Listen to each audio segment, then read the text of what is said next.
मोदींच्या मंत्रिमंडळातील दुसऱ्या टर्ममधल्या पहिला मंत्रिमंडळाचा विस्तार आज होतोय, पण त्यात महाराष्ट्रातल्या 2 मंत्र्यांनी राजीनामा दिलाय।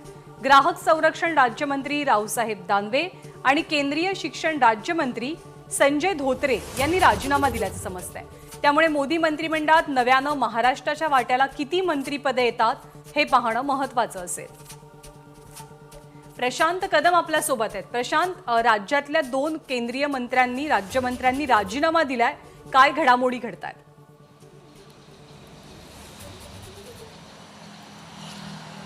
ज्ञानदा, याच्यामधल्या संजय धोत्रे यांच्या नावाबद्दलचं कन्फर्मेशन जवळपास निश्चित आहे। रावसाहेब दानवे यांच्याबद्दल मात्र अजूनही पूर्णपणे कन्फर्मेशन मिळत नाहीये, त्यांनी राजीनामा दिला की नाही। आणि जर आपण एकूण संख्या विचारात घेतली तर 4 नावं कन्फर्म आहेत आणि आधीच 6 महाराष्ट्राचे मंत्री आहेत। 6 आणि 4 10, त्यामुळे इतके मंत्री एकाच राज्यातून जातील का, ही जी एक शंका होती, त्या अनुषंगाने कदाचित जे सध्याचे मंत्री आहेत त्यांच्यापैकी एक दोघांना डच्चू मिळणं जे आहे ते साहजिक आहे आणि त्या अनुषंगानं ही सगळी परिस्थिती जी आहे ती होताना दिसते। संजय धोत्रे हे खरं तर मोदींच्या दुसऱ्या टर्ममध्येच राज्यमंत्री बनलेले होते आणि एकाच वेळी 2-3 खात्यांचा भार जो आहे तो त्यांना देण्यात आलेला होता आणि त्या अनुषंगानं विदर्भातला एक चेहरा जो आहे तो याच्यामध्ये समाविष्ट झालेला होता। मात्र बहुधा प्रकृतीच्या कारणामुळे असेल, इतर दुसऱ्या कुठल्या कारणामुळे नाही, पण प्रकृतीच्या कारणामुळे त्यांना या मंत्रिमंडळातून बाजूला करण्यात येत असावं किंवा त्यांनी राजीनामा दिलेला असावा। रावसाहेब दानवे यांच्याबद्दल मात्र अजूनही पूर्ण माहिती जी आहे ती आपल्याला मिळालेली नाही आहे, कारण माजी प्रदेशाध्यक्ष आहेत आणि त्यांना डावलून नेमका काय संदेश दिला जाईल याच्याबद्दल थोडीशी साशंकता आहे। पण ही 2 नावं जी आहेत ती या सगळ्या मंत्रिमंडळाच्या विस्तारामध्ये कमी होणार का, याच्याबद्दल चर्चा मात्र आता खूप वेगानं सुरू झालेल्या आहेत। या दोन्ही नावांचा प्रशांत जर आपण विचार केला तर एक नाव मराठवाड्यामधलं आहे तर दुसरं नाव विदर्भातलं आहे संजय धोत्रेंचं। जर यांच्या मंत्रिपदावरती गदा येत असेल, जसं तू म्हणालास की धोत्रेंचं कन्फर्मेशन जवळपास मिळतंय, पण रावसाहेब दानवेंच्या बाबतीत आपल्याला थोडीशी वाट बघावी लागेल। एक रिजनल बॅलन्स साधण्याचा प्रयत्न विस्तारामध्ये कायम केला जातो। जर या दोघांचं मंत्रिपद गेलं तर त्याऐवजी संधी कुणाला मिळण्याचा अंदाज आहे?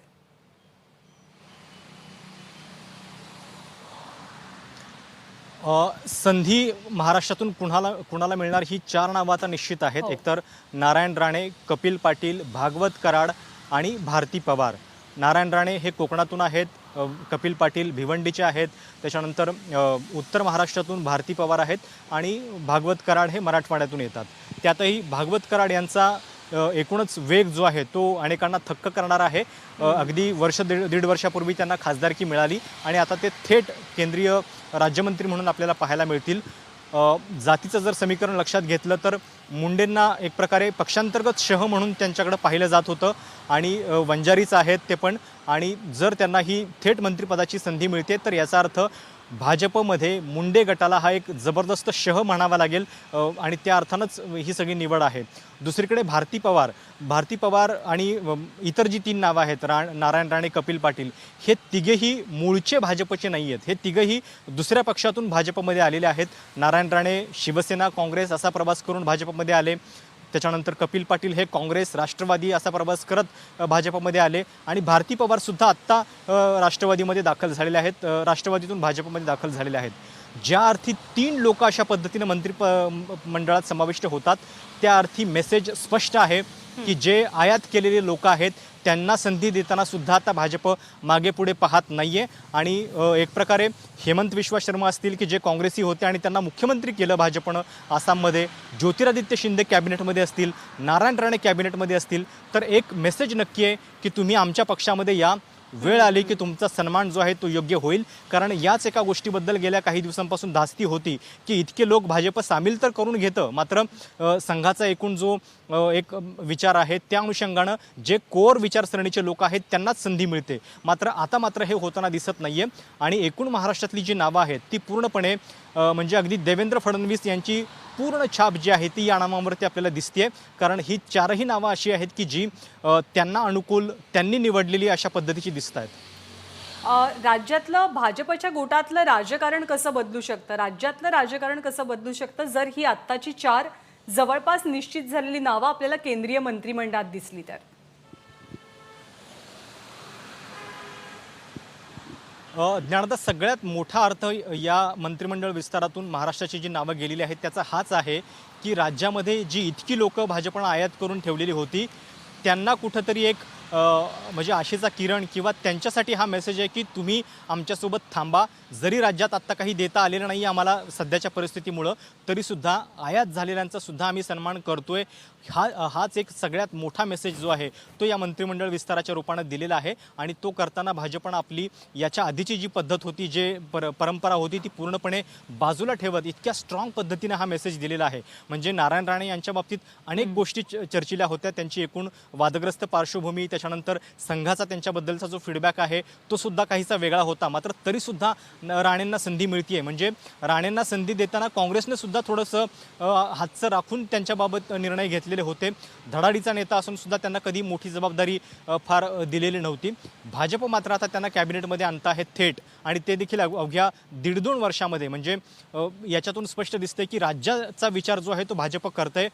ज्यावेळी 3 पक्ष एका बाजूला झालेले आहेत आणि भाजपला महाराष्ट्रामध्ये सगळं आपलं अस्तित्व टिकवून ठेवायचं किंवा आपल्यासोबत आलेली ताकद टिकवायची, त्यावेळी हा मेसेज जाणं याचा अर्थ साहजिक आहे की जे भाजपमध्ये नुकतेच दाखल झालेले लोक आहेत त्यांना एक प्रकारे अप्रत्यक्ष मेसेज आहे. आणि दुसरा मेसेज अजून एक महत्त्वाचा आहे, देवेंद्र फडणवीस दिल्लीत जात नाही आहेत, ते महाराष्ट्रातच राहणार आहेत. आणि पुढचं राजकारण काही वर्षांचं हे देवेंद्र फडणवीस यांच्या भोवतीच फिरणारं असणार आहे. आणि कुठल्याही पद्धतीनं त्यांचं वजन कमी झालेलं नाही आहे.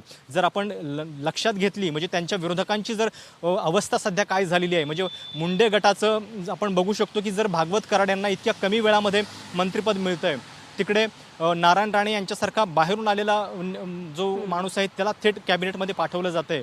खडसेंचं काय झालं आपण ते पाहिलेलं आहे. विनोद तावडे जे आहेत ते अज्ञातवासात गेलेले आहेत. आशिष शेलार जे आहेत त्यांना कुठंतरी बाजूला करण्याचा प्रयत्न झालेला आहे. आणि हे सगळं जर बघितलं तर देवेंद्र फडणवीस यांच्या हाती एक हाती कमांड जी आहे ती राज्य भाजपची आपल्याला पाहायला मिळते आहे. याच्या आधीसुद्धा हे होत होतं की देवेंद्र फडणवीस जी नावं पाठवत आहेत त्याच्यातल्या काही नावांचा विचार मोदी करत होते. आत्तासुद्धा तेच कायम राहिलेलं आहे. आणि त्या अनुषंगानं म्हणजे पूर्णपणे या सगळ्या निवडीवरती छाप देवेंद्र फडणवीस यांची म्हणायला हरकत नाही आहे. नाही, अर्थात त्यांचे प्रेफरन्सेस तर दिसून येत आहेत या नावांचा आपण विचार केला तर. प्रशांत, सामाजिक समतोल कसा राखलेला आहे तेही आपल्याला बघायचंच आहे, बोलायचं आहे त्याविषयी. पण त्यापूर्वी पुढची बातमी आपण बघूया. मोदी यांच्या मंत्रिमंडळाचा विस्तार आज संध्याकाळी होत असताना काही विद्यमान मंत्री राजीनामा देऊन मंत्रिमंडळातनं बाहेर पडतात. शिक्षण मंत्री रमेश पोखरियाल निशंक यांनी प्रकृतीचं कारण देत राजीनामा दिला, तर कामगार मंत्री संतोष गंगवार यांनीही राजीनामा दिला. सोबतच महिला आणि बालकल्याण मंत्री देबोश्री चौधरी यांनीही राजीनामा दिल्याची चर्चा आहे. सामाजिक न्याय मंत्री थावरचंद गहलोत यांच्या वयाचा विचार करून त्यांची कर्नाटकचे राज्यपाल म्हणून नियुक्ती झाली आहे, त्यामुळे त्यांनीच कालच आपला राजीनामा सादर केला. याशिवाय महाराष्ट्रातील संजय धोत्रे यांनी राजीनामा दिल्याचं जवळपास निश्चित आहे आणि रावसाहेब दानवे यांच्याही राजीनाम्याची चर्चा होतीये. त्यामुळे संतोष गंगवार, रमेश पोखरियाल निशंक, महिला आणि बालकल्याण राज्यमंत्री देबोश्री चौधरी यांनी मंत्रिमंडळ विस्तारापूर्वी आपल्या पदांचा राजीनामा दिलाय, ज्यात महाराष्ट्रातले संजय धोत्रे जे शिक्षण राज्यमंत्री होते, तर खतं आणि रसायन मंत्री सदानंद गौडा यांचाही समावेश आहे. तर पंतप्रधान नरेंद्र मोदी यांच्या नव्या मंत्रिमंडळाची रचना कशी असेल त्यावर आपण एक नजर टाकूया. कसं असेल मोदींचं नवं मंत्रिमंडळ? एकूण 11 महिलांचा मंत्रिमंडळामध्ये समावेश असेल. ओबीसी समाजाचं प्रतिनिधित्व करणारे 27 जण या मंत्रिमंडळात पाहायला मिळतील. अनुसूचित जातींचं प्रतिनिधित्व करणारे 12 खासदार, 12 मंत्री. अनुसूचित जमातीचे 8 मंत्री. एका मुस्लिम मंत्र्यालाही प्राधान्य दिलं गेलंय नव्या मंत्रिमंडळामध्ये. शिखांचंही प्रतिनिधित्व आहे. तर बौद्ध 1, ख्रिस्ती 1, जैन 1,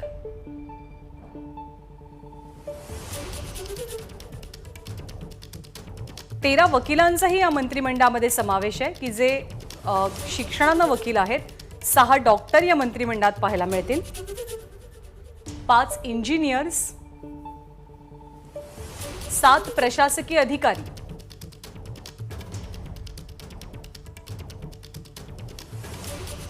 महाराष्ट्रातील कोकण, खानदेश, मराठवाडा आणि विदर्भाला केंद्रीय मंत्रिमंडळामध्ये प्रतिनिधित्व देण्याचा प्रयत्न झालाय. उत्तर प्रदेशातील पश्चिम क्षेत्र, ब्रज क्षेत्र, बुंदेलखंड, अवध, पूर्वांचल या भागांना प्राधान्य देण्याचा प्रयत्न आहे. कर्नाटकातील मैसूर कर्नाटक क्षेत्र, बॉम्बे कर्नाटक, कोस्टल कर्नाटक या भागांना प्रतिनिधित्व मिळत आहे. तर पश्चिम बंगालमधील जलपैगुडी, मेदिनीपूर, प्रेसिडेन्सी भाग याला प्रतिनिधित्व देण्याचा प्रयत्न आहे. तर ईशान्य भारतातले 5 मंत्री सुद्धा नव्या मंत्रिमंडळात पाहायला मिळतील. गुजरातमधनं मध्य गुजरात, उत्तर गुजरात आणि सौराष्ट्र या पट्ट्याला मंत्रिमंडळामध्ये प्रतिनिधित्व असेल.